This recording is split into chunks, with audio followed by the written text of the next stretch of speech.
Hey, this is Caitlin Smith, Benefits Consultant at BKCW.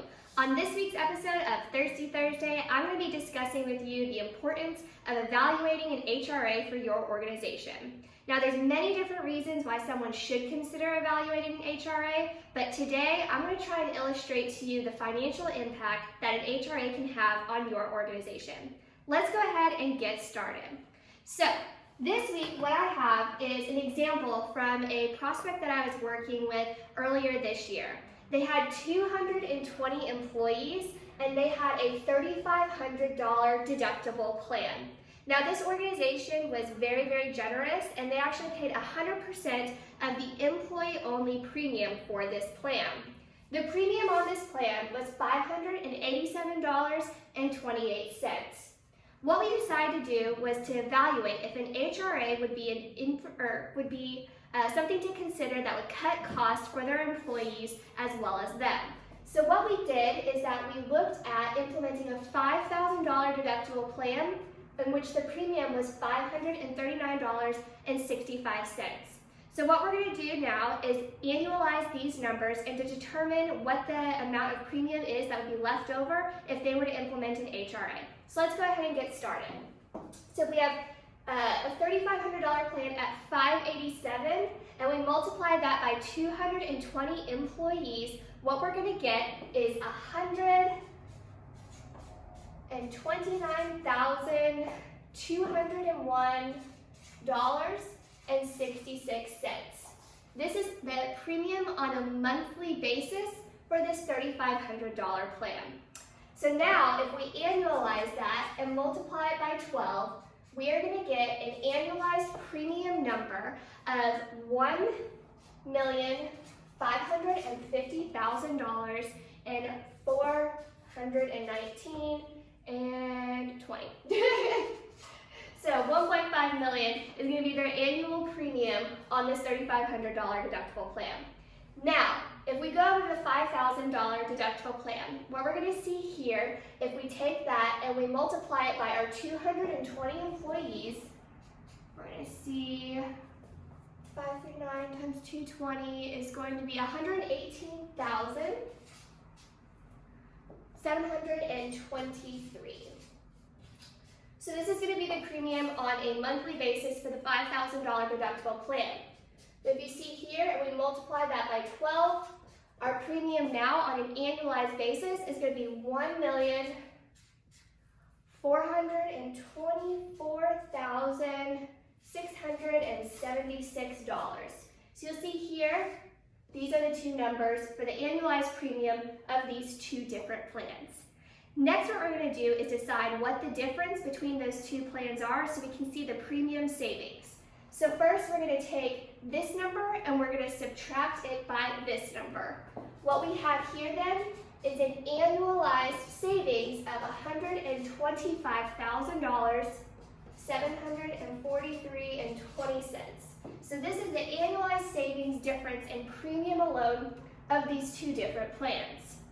Now that we know what the annualized premium savings would be if this company were to switch from a $3,500 deductible plan to a $5,000 deductible plan, what we can do is look at the claims analysis and see how many employees in the last year actually hit their deductible of $3,500.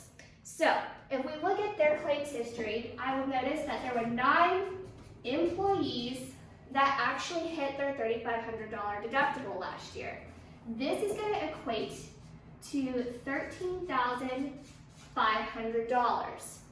Now, if we go ahead and we look at what the savings difference were, because we are going to implement a $1,500 deductible plan to make up for that, so follow me here. We're implementing this $5,000 deductible plan, and we're going to implement a $1,500 HRA, so that once an employee reaches the $3,500, they can get reimbursed for the next $1,500, which will get them to that $5,000 deductible point.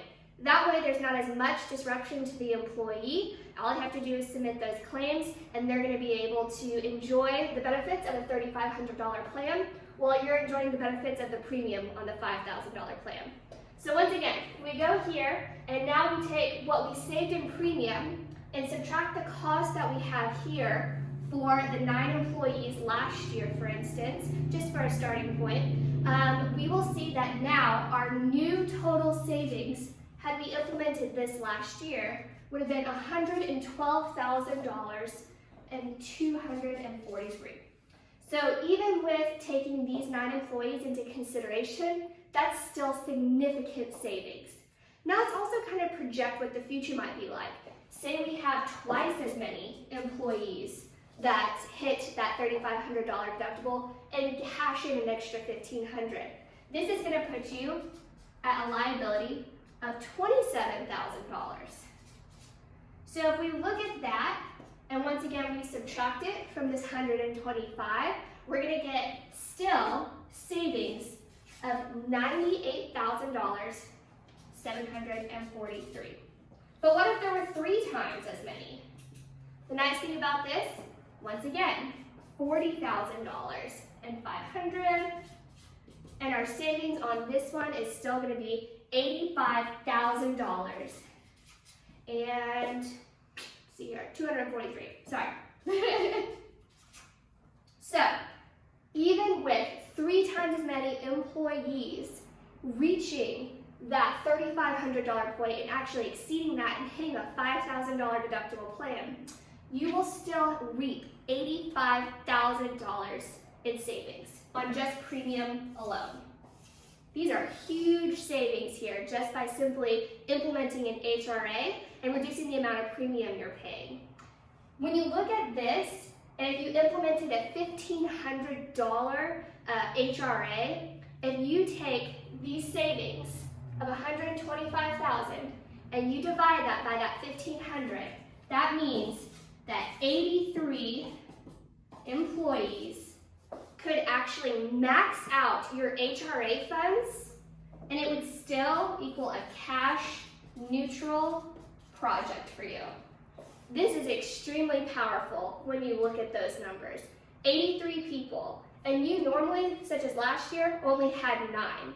So this is a really great way to look at the cost savings that an HRA could have on an organization that's offering benefits similar to this. And if you have an even lower deductible plan that you're implementing for employees, your money that you'll save on this is even more. So it's very impactful for you to look at this. There's a lot of different creative things you can do with the HRA. You can have it where, like I said here, you have the employee pay the first $3,500, then you make up the next $1,500. You could have where you pay whatever you want first, or you could do a cost sharing arrangement. There's a lot of different and interesting things that you can do with an HRA that would be really impactful for you, your organization, your bottom line, as well as a way to give employees great and exceptional benefits.